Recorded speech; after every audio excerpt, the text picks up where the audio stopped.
Hi, my name is James. I'm a graphic designer by trade, but my biggest hobby is photography.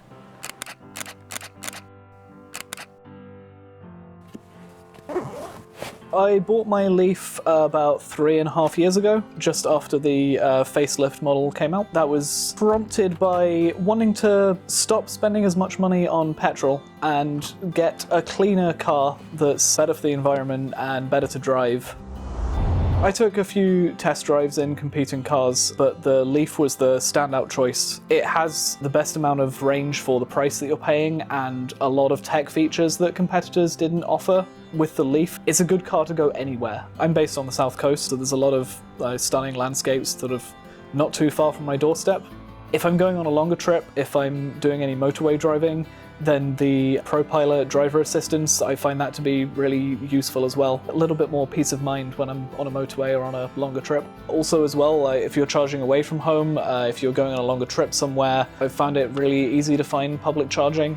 Most service stations have at least a couple of chargers. There's route planning apps you can get that can almost tell you automatically where to go and you don't even have to really think about it.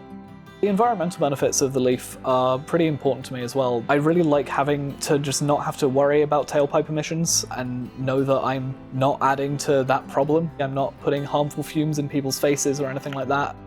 The around view monitor, the camera system that sort of shows you a 360 view around the car. When you're trying to park in a tight space, that can be really invaluable.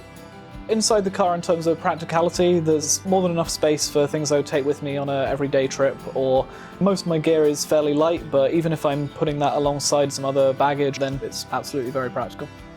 One of my big hobbies being photography. I like to do landscape photography, a little bit of theatre photography as a sort of side gig.